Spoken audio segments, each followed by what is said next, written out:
Exacto, se alguén quere colocar algunha cuestión sobre o que aquí cada un foi explicando sobre a súa experiencia ou sobre a aplicación do modelo Burela, pois que coloque a cuestión que queira. Brais, estás preparado para facermos un espacio no Brasil, nas escolas de São Paulo? Non, agora non te ouvimos. Non escoitei ben, pero escoitei algo sobre as escolas do Brasil, pero ainda non escoitei ben o principio. Que se estás preparado para facermos unha visita conxunta a eses estudantes cos que traballou a Priscila. Creo que non tería ningún problema, ademais, ademais, abogo máis por este modelo tirando o brasileiro que o mellor o finlandés, que o mellor é máis difícil de visitar. Para entender. E de entender sobre todo. E creo que hai que aproveitar esas sinerxias que hai entre comunidades. Además, creo que Priscila tamén o comentaba e tamén é algo que Sara tamén falaba, creo que Burela é un bo modelo, vaga a redundancia, de cousas que están a pasar no largo do mundo e que o mellor non é unha tolemia que as cousas se pensen primeiro en pequeno e logo en grande, que temos esta tendencia a querer trasladar as cousas do grande cara ao pequeno e as vilas e os lugares pequenos tamén poden ser un referente sobre como actuar socialmente en lugares máis grandes. Se Sara continúa por aí, estaría ben que nos comentase como está agora mesmo o diálogo intercultural en Cataluña. Porque non sei exactamente canto tempo leva Sara en Cataluña, mas entre estudando e máis traballando xa leva... Desde 2019, dixo, creo, non? Pois, xa, entón, Xusto, vou facer 5 anos. O diálogo intercultural en que ámbito? Pero entendo que a nivel social. Sí. Entendo que a nivel social. Por exemplo, na universidade, que tal?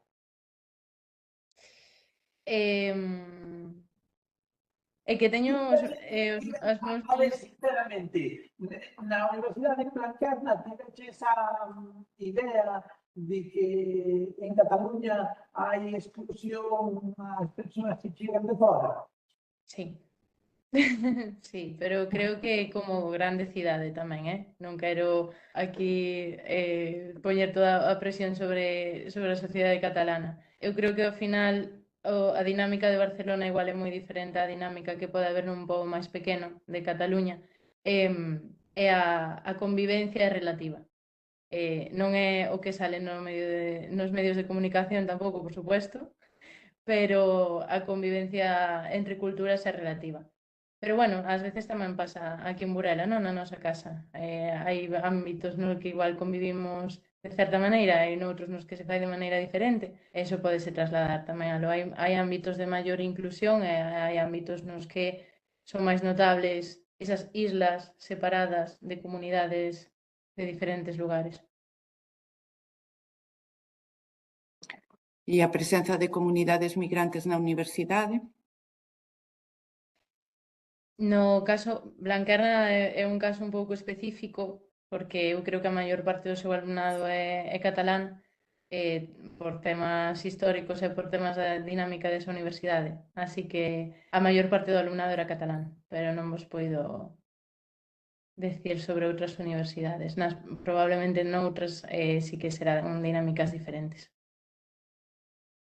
Cristina, no Brasil, a Universidade Brasileira, imagino que será bastante cosmopolita. Mas, claro, cosmopolitismo existen dous.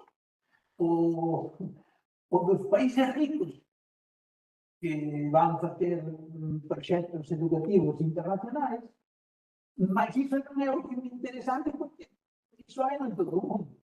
É o que quería saber, os migrantes do Brasil, os migrantes que chegan ao Brasil, entran na universidade ou non?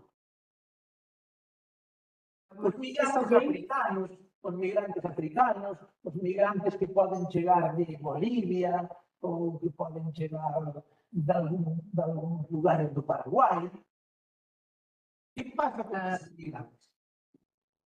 Antes de eu iniciar a pesquisa do mestrado, eu passei por um projeto social que era de bolivianos, voltado para bolivianos, para divulgar que sim, existe a possibilidade de imigrantes fazerem faculdade, fazerem universidade no Brasil, porque a maioria deles acredita que eles não têm direito a isso. Eles acreditam, né, pelo menos nesse contexto específico, nesse recorte, eles acreditam que eles não são parte, eles não são cidadãos de fato do país.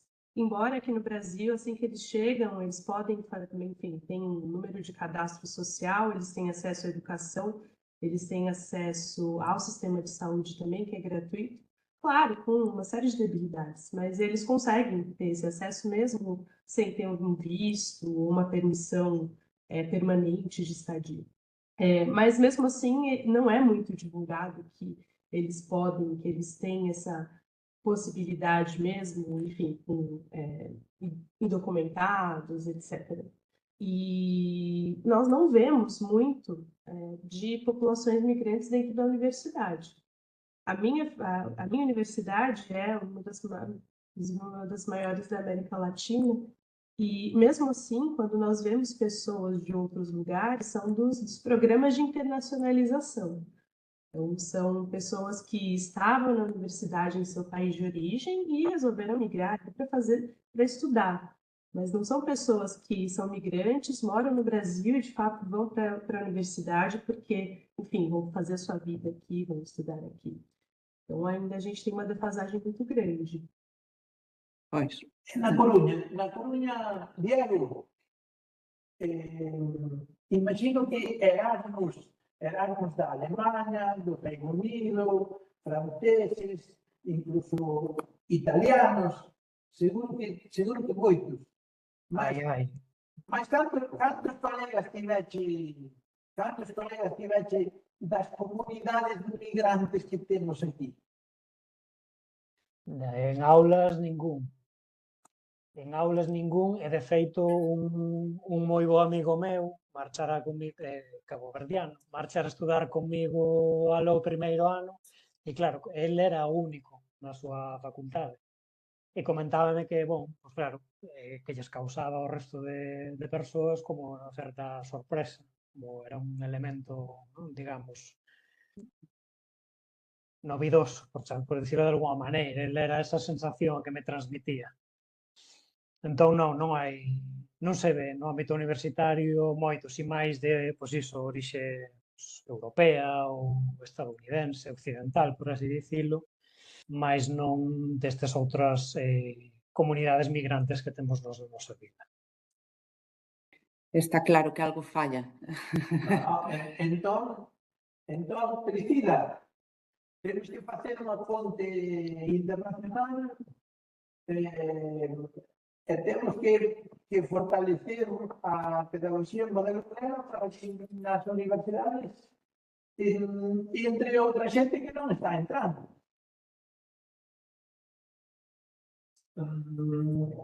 Temos que, Diego, temos que extender esta pedagogía polos institutos para que a Universidade da Coruña teña un pouco máis de colorido. Sí, hai que difundir este proxecto e este modelo, sen dúbida.